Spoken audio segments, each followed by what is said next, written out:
T, we stand together today on a precipice, if you will. We're looking down into the abyss that is subjective opinion. Oh. No, actually, it's objective. If I say something, it's true. And if you argue with me in the comments, you're dumb. You're right. That's all I have to say. That is an abyss. If you don't echo chamber me and everything I say, we have a problem in our relationship. Whoa. So I just want to make sure that's widely known here. Good. Starting today. Set the I'm tone. putting my foot down. What an alpha move. Good for you. We're talking about the 5 things that the Batman Arkham series did better than the Lego Batman series. That's Indeed. it. That's it. That's Yeah, all I was waiting for you to add something. But Oh, you didn't. fantastic. Yeah. So, Yeah. without further ado, wait a minute, stop. You're pushing too fast before we get into it. The Let's Play channel is in the description below. Be sure to check it out or I will cry myself to sleep more than I already do. And we'll jump into it now. Atmosphere. Indeed. Right back to it. The atmosphere is much better in these games, I think. Now, when you say better, it's hard because the Lego games were clearly designed to be like a very casual sandbox experience. Batman Arkham is the opposite. It's like a very hard, like, core, I don't know, like getting you down to the grit of the Batman lore. It is, yeah. The atmosphere is very different. It's a lot darker, a lot more intense, a lot less jokey. And the thing is, too, with the Lego games, there's a lot more to see, but the details are more so found in like character tokens, kind of things like that, where you're just getting a lot more characters and some different costumes and stuff like that. The details and the atmosphere between the music and just the vibe, like especially for me, the one that sticks out is in Asylum. And every time that Joker talks, it's that dun dun dun dun, and then you get that, and Joker talks, and it has this perfect vibe and this ambiance about it that is just.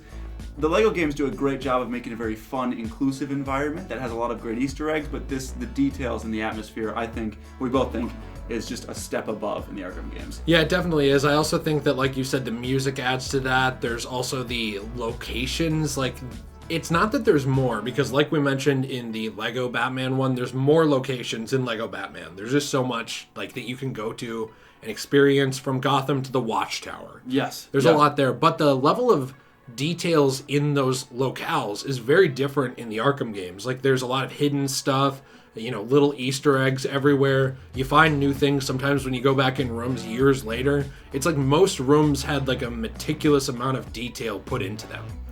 Yeah, and it happens in all of the games too. The environments will change sometimes. You'll see things like, especially you'll see them in like Asylum and City, where events in the game happen, and then as you're playing, that maintains. Like with with Wonder Tower blowing up in Arkham City, yeah, or when Poison Ivy gets her steroids and takes over the asylum with that. Yeah, absolutely. And there's nothing I like more than a roided up woman. No, not at all. And so like and that's the thing too with that event. Is that went on, you saw it in night when you looked out to the asylum later, you still saw the plant stuff everywhere. In City, you could still see it. So, I mean, the atmosphere and just the vibe, all of the locations themselves had very specific things that even changed throughout the games, and it just had a nice flow to it. And yeah, it was great to be in all of the games. It just had a very distinct atmosphere to it. Yeah, I would also say too that the voice acting and dialogue really were better in the Arkham games. Again, they are trying to be very casual in Lego. So it's a little hard to compare, but there is this grittiness to the voice acting. You've got Kevin Conroy back and Roger Craig Smith as well later on, who I also love in the role of Batman.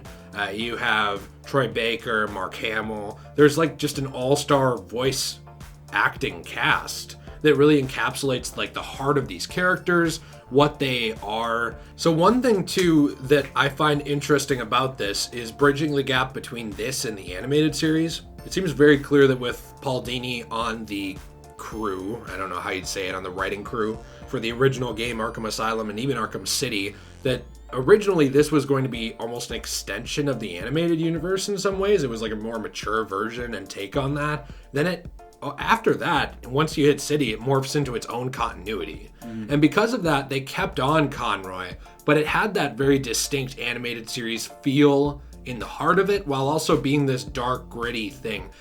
It's so hard to describe too with that voice acting and dialogue, because they're able to capture the imagination of the animated universe, the classic one, while also displaying the relative feel of the dark New 52 era in a lot of ways. It's really interesting, which we'll get into tone later too. Yes. But yeah. it's it permeates through that voice acting. It is. It's really tough too, because in DC supervillains, you see Kevin Conroy, you see Mark Hamill, and I believe Tara Strong is there as well as Harley Quinn. So there are some great actors there. Yeah. I think the difference is the dialogue and the lines that they have elevates their voice acting even more. Because in those games, they're still great. They're still doing, I mean, Kevin Conroy, Mark Hamill, Tara Strong, they're all reliable. They're always going to do a great job. They're just good at what they do.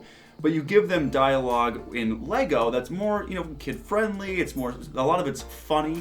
A lot of it's more kind of just like enjoyable, laid-back dialogue in that way. Where Arkham, it just dives way deeper. There's some very core character moments that happen in the Arkham series. Especially with Joker, by far. I mean, in both Origins and in a City, Asylum, and Night, actually. Just the maturity of those voice lines, even things like I can't stop laughing. I know we bring that up a lot. Yeah. There's a lot of maturity there as well. It's hard to get into that without getting into a later point, so I think we'll just jump ship into the next one. For sure. But the voice acting is just superb in these games. And elevated by the dialogue. Yeah. For sure. So the next one we have is the story and plot, which again, it's going to be hard to talk about this without getting too far into a later point, because this game is hard to talk about. Well, the whole series is a little hard to talk about. But the thing with the story and plot is that this has a very well thought out story most of the time. Looking at you, Arkham Knight, maybe you weren't as well thought out, but you're still great. That's the thing, is even when this series falls, when it blunders, it's better than most of what's on the market for superhero games. It has very serious takes on these stories. It would be very easy to Adam West your way through this, Much respect to the man. But that Batman was sort of like just a fun, have fun, cartoony character. And this is a very maturely written character and a maturely written story. And because of that, the story and plot are almost of a higher caliber, because they're more aimed at adult viewership as well. And yet they still are accessible to younger audiences. And these games aged with the audience as well. So I'm having a hard time not getting into a later point here. It's tough. That's what I'm at. Save me. Please pull me out. You've got something too. I think you've even replayed through most of the games more than me, other than Origins. Which is my city for you in terms of playing. Indeed, yes. The games, the story-wise, the thing is to it is they flow very well together in sequence. And along with that, even deeper, is Lego has some very fun stories, but they're very shallow, I guess maybe is the word. They're very surface level. Yeah. They're not diving deep into the core. It's kid stuff. Really, right. It's and Darkseid's the bad guy. We have to take out Darkseid, It's like what you said about how you could have your grandfather and a grandson playing the game at the same time. In that way, it needs to be open to everybody. Yes. It's not going to be like a story. It's going to be more Avengers 1 and less Avengers Endgame. For sure. That's the easiest way I can describe it, is, we have to be open to all these people. And because of that, when you aim something at everybody, I think it's very hard to make a detailed and focused narrative that brings people in. And I would argue they're not trying to.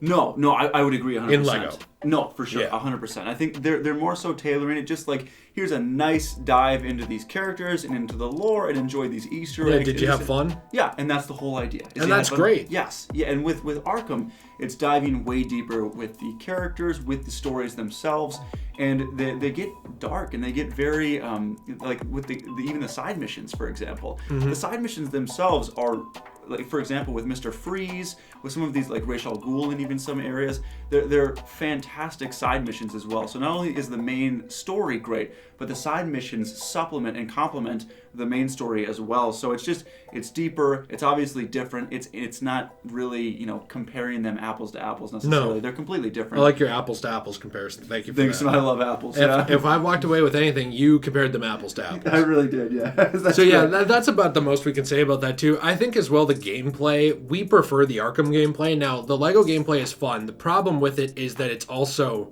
just fun. It's not very in-depth.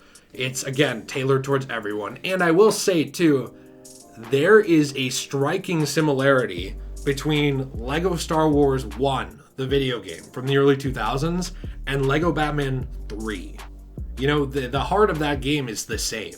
Now, they're fun. I think that if you play through all of them, you're going to very easily burn yourself out and need to take a break. That's kind of what I did, was I needed a break, because they're all very similar.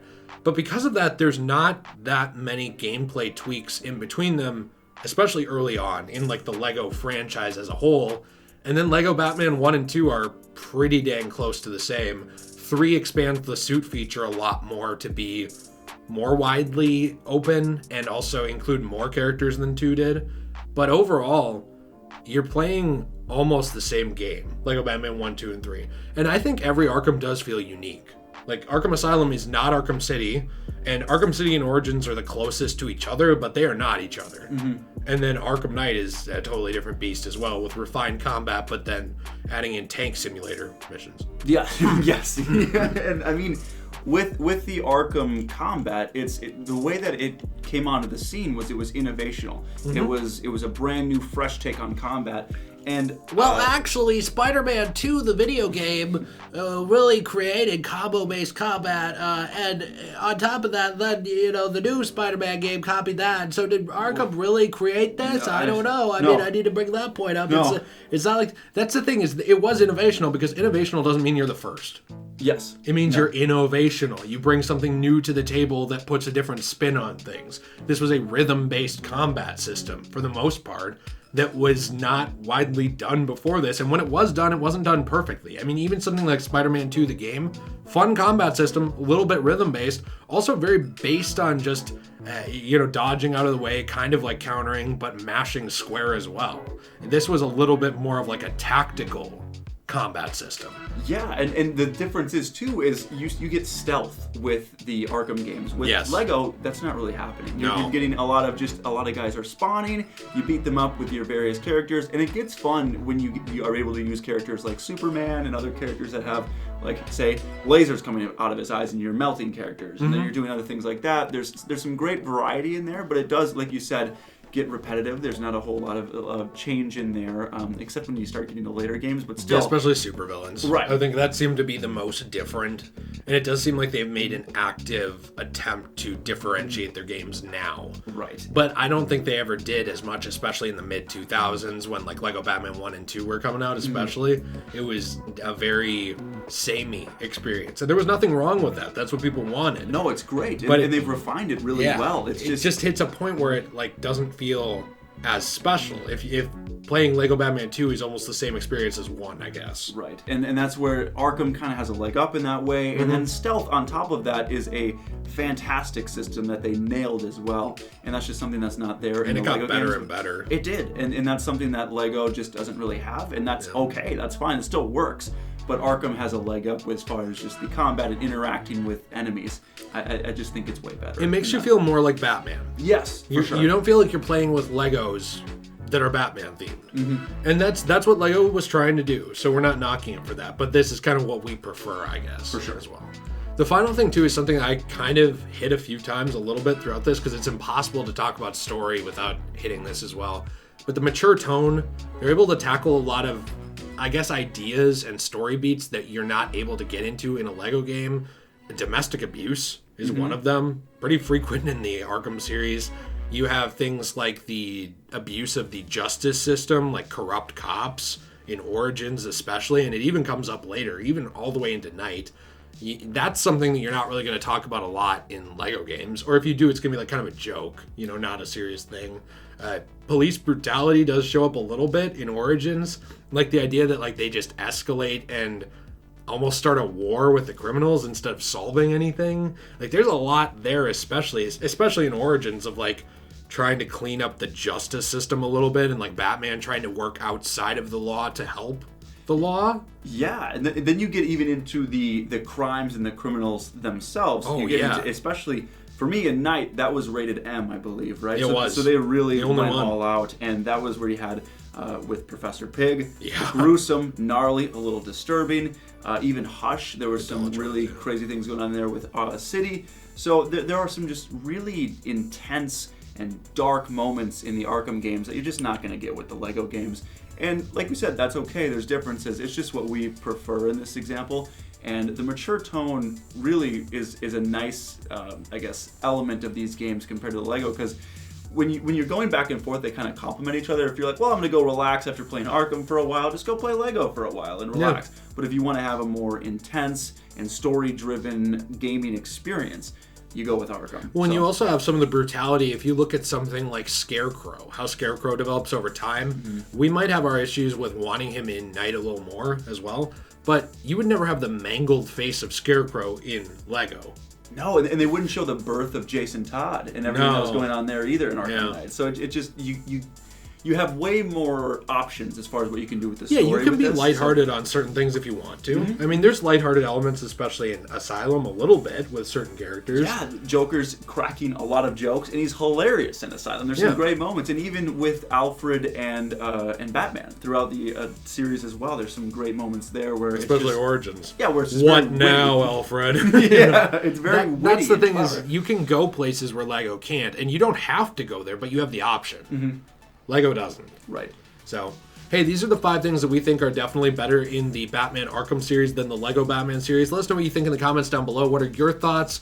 What things do you love about both series? What did they do better than the other one? And hey, be sure to check out the links in the description below. We've got everything down there as always. Twitter, Reddit, Instagram, Patreon, the new Let's Play channel. We're hitting them all, crossing off those boxes. And I'll see you in the next one. Good night, sweet prince.